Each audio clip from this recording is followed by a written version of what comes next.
So my starting point is that I think focusing on the cohort studies and randomized trials and systematic reviews of diet and disease is not the way to go. I think they, and like I said, while they are generally considered the highest form of evidence, I think in nutrition that's not true. And I think we've got, and most of the controversy in recent years is because these studies have been misinterpreted as the highest quality evidence, and I don't think they are.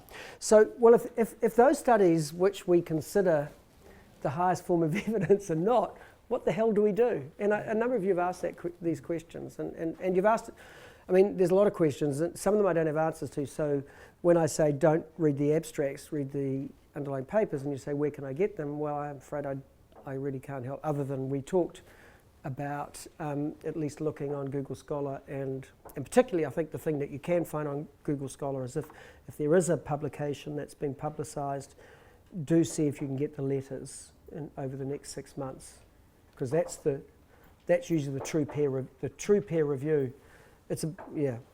Is probably coming then.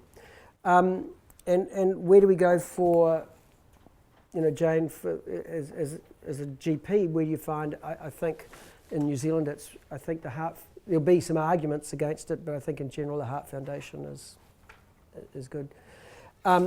So if the main forms of evidence are problematic, where else can you go?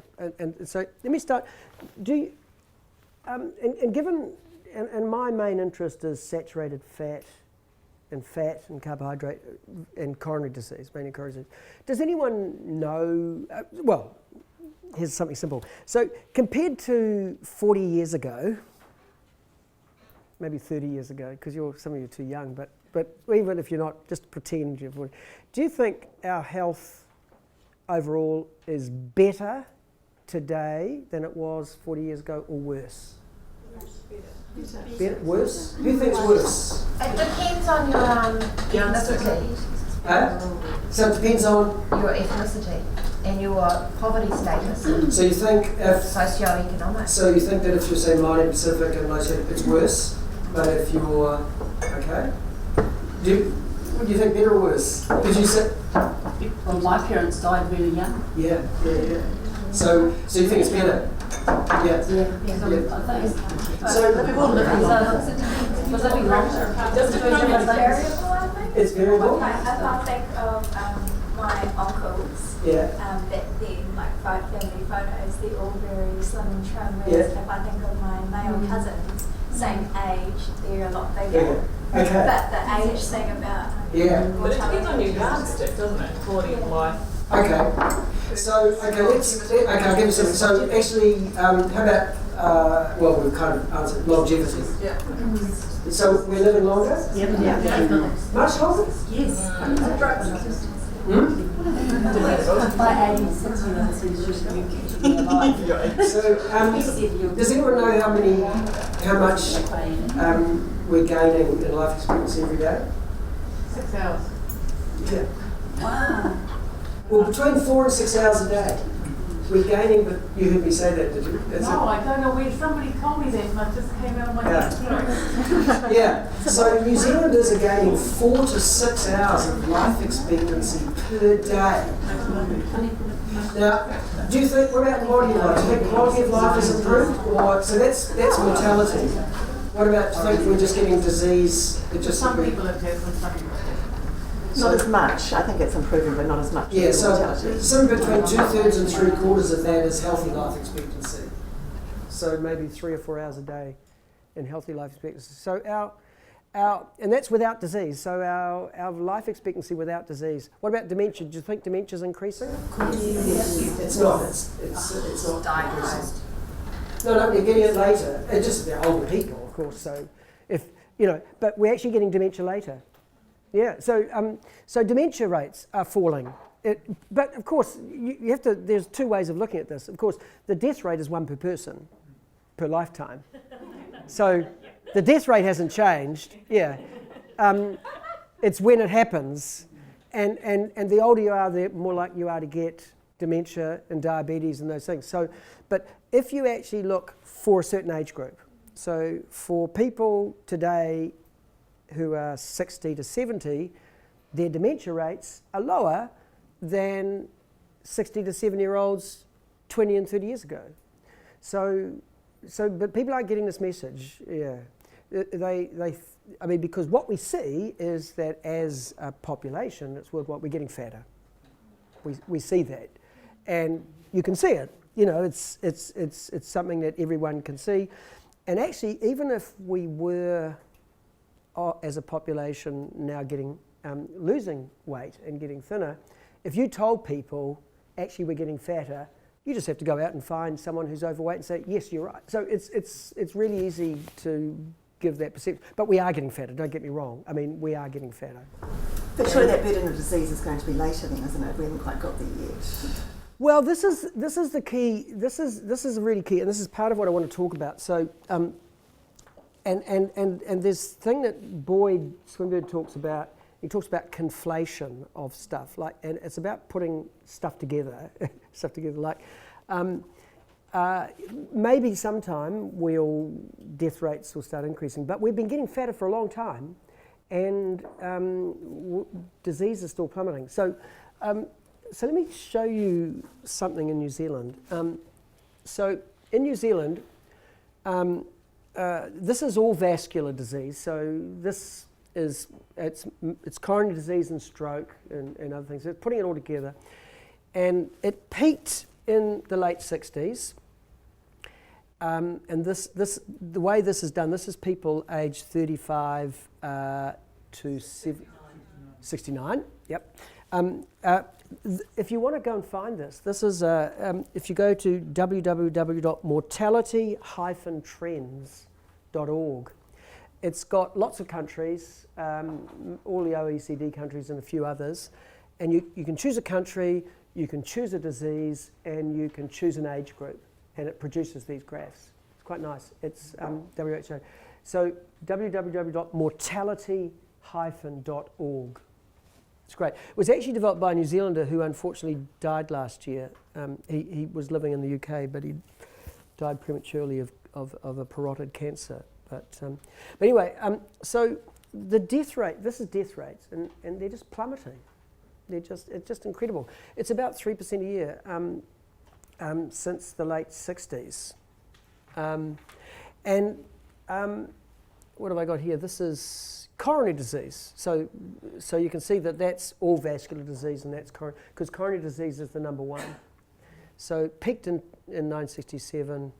And actually, and here's another thing, is that women have much lower rates than men, so they're protected. But the peak was the same time, and actually the rate of decline is the same in women as it is in men. It's just that they start much lower. So the relative decline is the same. And the vast majority of the decline happened before 2000. And I just mention that because statins only became common after 2000. So a lot of people have said, oh, it's coronary disease, isn't it drugs? Now, we did have blood pressure lowering and other things, but that's when statins came in. Well, there were a few statins earlier, but not a lot. So 9/10 of the decline happened before the wonder drugs, well, the wonder drug for coronary disease. So, I mean, that's just, so we have this situation where, and the so-called the obesity, we started getting fatter, we think, in the 70s. We started getting fatter in the 70s. No, you know, and that's a long time ago. So if you think of the 1970s, and people often talk about that it takes a while for a risk factor to cause disease, you know, it has to, but actually our arteries were already primed. This is not like we started off without any coronary disease. We were just ready for a new risk factor. So if it had been an important effect, we would have seen it by now. So I'm not suggesting that we won't get some things, but actually that's the other thing you'll also read about. Like, people are saying that we think there's about to be an upturn. Well, actually it can't get any lower, so the only way is up, or flattening. And so there is quite a lot that you read about people saying, looks like it's flattening off, and we're concerned that it's going to go up. It might, but the reason it looks like it's flattening off is that it has to flatten off. There's no choice. And when I was, I remember this well, when I was working in a coronary care unit in the late 1970s, we had an unwritten rule that we wouldn't admit anyone into our unit if they were over 70, because we had a chock-a-block with young people. And now, the person under 70, they do happen, but they're the exception rather than the rule. Thankfully. Yeah, thankfully. But it's just it's radical. It's just unbelievable. The decline in coronary disease and stroke is absolutely unbelievable. And it's happened during a period of the obesity and diabetes epidemic. Now, there are some reasons, there are a number of reasons we should consider, but this piece of information hasn't been part of this recent debate. In fact, in Nina Teachoff's book, in the book, she doesn't mention this at all. And Gary Torbs, they occasionally, like in a book of a couple of hundred pages, this phenomena is often gets maybe a sentence or a phrase. Oh, these books that say that we should be eating saturated fat and that our health is going to the dogs, So all these modern books about eat fat, all fat is good, all carbs are bad, the world's going to the dogs. So they spend pages and pages on obesity and diabetes, and they don't mention this at all, because this is highly embarrassing. It doesn't fit with their hypotheses at all. It's not to say this doesn't by itself say that it's wrong, but it is fascinating. And that's, now, this is mortality. This is not hospitalisation. So if you look at, what is it? Oh, that's just stroke. Stroke's been declining for even longer. And one of the stroke is thought, there is a theory that the reason why stroke started declining back in the early 50s was because of the domestic refrigerator. And because with the domestic refrigerator, it meant that you didn't have to have to use preserved foods. And so the main preservative was salt. And so people started, there was a lot more food that you didn't have to have salted, that you could have unsalted fresh. That was one of the because this was pre-antihypertensives, that were very common. They didn't come in until quite a lot later. You don't think that correlates with the Sorry? with cigarette smoking? Cigarette smoking, well, actually, I wish I had my own computer up. Is what I would have shown you, because that's a very good question, is we have a very good proxy for cigarette smoking, which is lung cancer deaths, because 90% plus of all lung cancer is caused by smoking, and most people lung cancer, if you get a diagnosis with lung cancer, it's basically a death sentence. Majority are dead within 3 to 6 months. So, it wasn't too recent. But if you look at the curves of lung cancer for men and women, they're very different. So we think smoking has been important, but women were continuing to increase their smoking rates well after this. So men and women had very different patterns of cigarette smoking and trends over time. So whereas there's no doubt that parts of this trend decline is related to smoking, is something was happening in the 60s that turned the epidemic around in men and women. And the other thing we know is that back in the 60s, so one of the other possibilities, well, maybe it's medical care. Maybe there's something that was happening in the 60s. Well, back in the 60s, we had a medical care system very much like the UK, is that a lot of New Zealand doctors were trained in the UK and went back. And so we took our lead from the UK. The UK didn't get their decline until over 10 years later. So we don't believe there was anything significant that happened in medical care in the late 60s that caused this profound change. Because if it was medical care and it was so profound, we would have seen it in the UK as well. And we didn't. We saw it in New Zealand, Australia, the US and Canada and Finland. And what was special about those countries is that they were the world's leading saturated fat consumers, and actually in the 60s had the highest rates of coronary heart disease deaths in the world in the mid-60s was New Zealand, Australia, Finland, the US and the UK. No, not UK, US and Canada. So those countries, so North America, Finland, New Zealand, Australia, leading with the highest rates of coronary heart disease, highest consumption of saturated fat. Smoking rates were like many other countries. So the one thing that stood out in the 60s about those countries is that they were the world's leading saturated fat consumers, but their smoking rates were, sorry, was that? Oh, but again, that was a big difference between them. It was stroke. And that's this is just looking at some other disease. So interestingly, you know how, if you talk to the general public, they just don't believe it. So there's coronary disease declining since 68. Cancer rates are declining. But I've got another slide that shows about 2/3 of this decline. We think about 2/3 of the decline as decline in incidence. So people aren't getting the disease.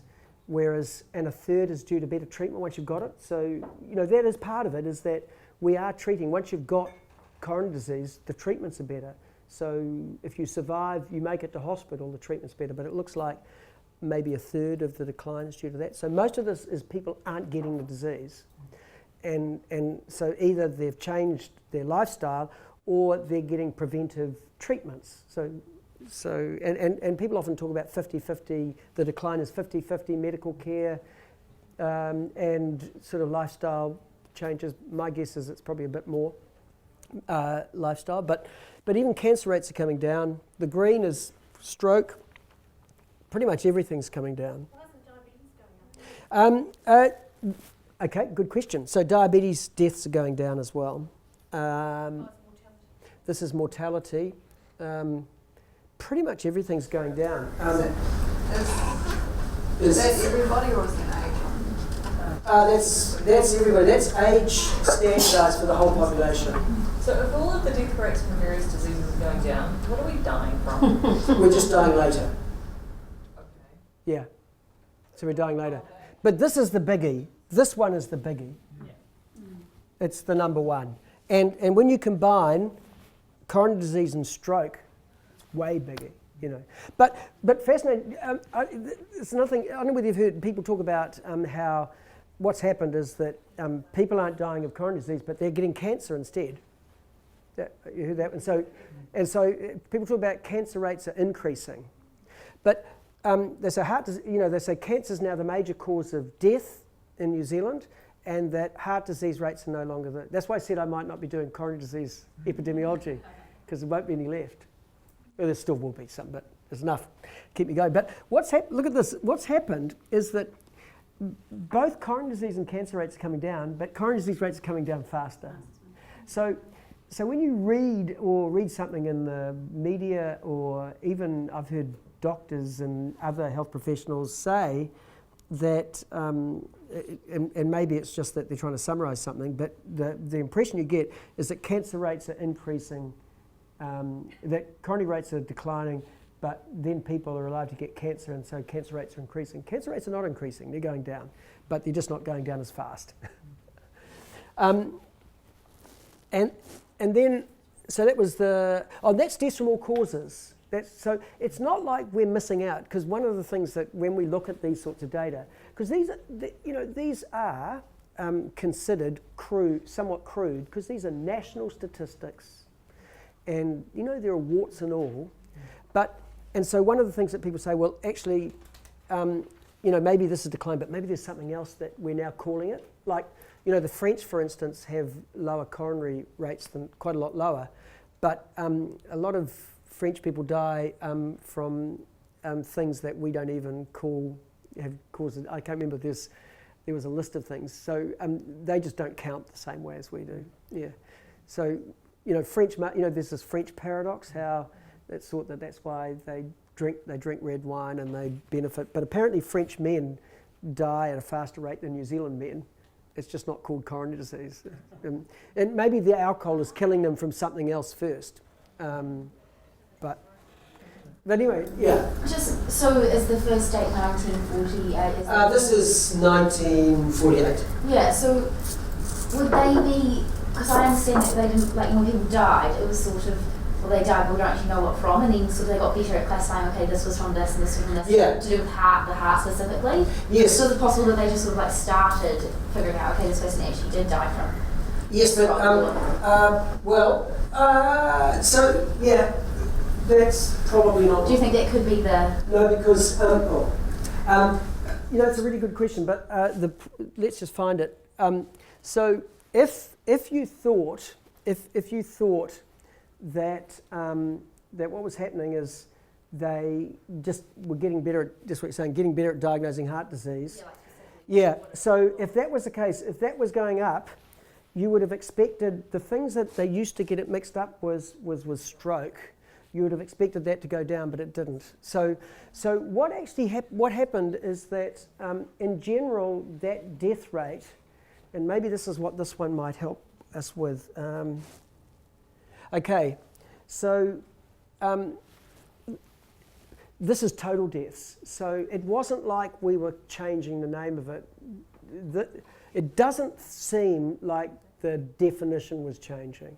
It doesn't. The evidence doesn't point to it just being a different cause, because you would, if that was the case, you would have to see that as that was going up, something else was plummeting. Now, initially, this is interesting. This is the other causes of heart disease. That thing that is going down is other heart disease.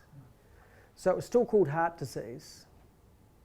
But I think what you can't get away from is that the decline, even if there's a little. I think there's what you said about with the increase. There's something in that, but this decline, disease hasn't been.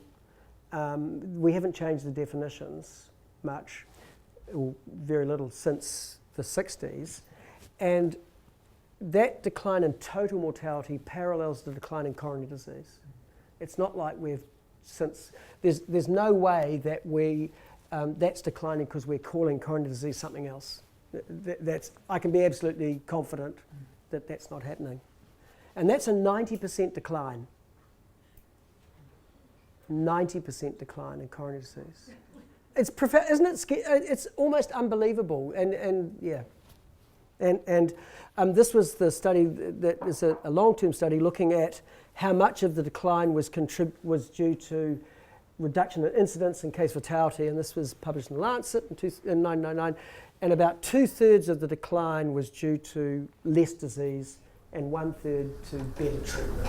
So I'm sorry, are you saying that they didn't see this in other countries? So this is those 5 countries? No, we saw it. So that's now happening. This sort of thing is happening in most other developed countries now. But that pattern there, and starting in 1967, when I went to high school. You see this pattern in New Zealand, Australia, the US, Canada, and Finland. Yep. And why? Well, I mean, I think the only explanation, and the other countries started later, like 10 years. So, and also that Finland, which is just next to Sweden and Norway. Finland got it 10 years earlier than those other countries. Are you deliberately being annoying? Why? No. Look, I mean, I don't want to to be too simplistic. The only thing that stands out is the consumption of saturated fat. But why did it stop at 1967? That's what I don't understand. Oh, why 67? Yeah. Why did it change in 19? Why did everybody suddenly stop eating tobacco? Oh, okay. That's because, so two things happened in the 60s. Two really, really important things happened. There was the Surgeon General of the US in 1964 reported that cigarette smoking was bad for you. So that's one thing that happened in the 60s. And the other key thing that happened in the 60s, actually happened slightly earlier in the late 50s and 60s, was Ansel Keys and a whole lot of American epidemiologists, and you might have heard of the Framingham Heart Study, but in the early 60s, there were major reports that saturated fat caused heart disease. But in New Zealand, men and New Zealand doctors so attuned to, what these studies are showing. No. But that was. So what happened? This is more than just a. Don't get me wrong. I'm not just trying to say that it's all, but the only thing that seems to be different. These countries had the highest. Those countries I named had the highest saturated fat consumption. So they had further to fall. And I'll give you an example of something that happened in New Zealand. So, in New Zealand, so it was in the early 60s to mid 60s that the reports came out. Well, the early 60s came out about saturated fat. Smoking came out in 64. And there were, in the early to mid 1960s, New Zealand had the highest rates of heart disease in the world, coronary heart disease. And there are a whole lot of reports in the medical profession, the ministry, it was probably called the Department of Health back then, that were raising this problem of New Zealand having extremely high coronary heart disease rates. And the National Heart Foundation of New Zealand was established in 1968, I think, as a response to this real concern about the heart disease rates. Now, it was established in 1968, but the momentum to establish it started in the early 60s as the rates. And so by 68, they had established a heart foundation to deal with this. So by the time they'd established it, they were already sending out the message. Doctors were sending out the messages. That's fantastic, and the message went out that we should eat less saturated fat, and this dramatic thing happened. Why can't we do the same thing with, obesity? And, Okay, well let's talk about it. Just to give you but can I just give you one example? What happened also in '68 is one of the reasons the Heart Foundation was founded is they were trying to find a way to reduce our saturated fat, and they spent about 5 years lobbying the government to change the law so that we could sell margarine in New Zealand. And it took them until 1973 to change the law to make it legal to sell margarine. And but I guess there was a whole lot of stuff happening in the 60s to raise this issue, and the thing that sticks out is it. So we can come back to why can't we do it with obesity in a second. So let me just. There's diabetes. People don't die of diabetes very often. They die of coronary disease. Most people with diabetes die of coronary disease and stroke. So this is the diabetes death, and I don't know what to make of. I just think that we don't know. Sometimes people with diabetes get called a diabetes. If they die, get called as diabetes death. Other times they get called coronary death. It's messy. God knows what's happening here, and why are females going down and males going up. And it's a mess. When you see data like that, you think, I'm not going to, of course, these are small numbers. See, that's 20, those previous graphs were 200, 300, 500, 800, so these are small numbers.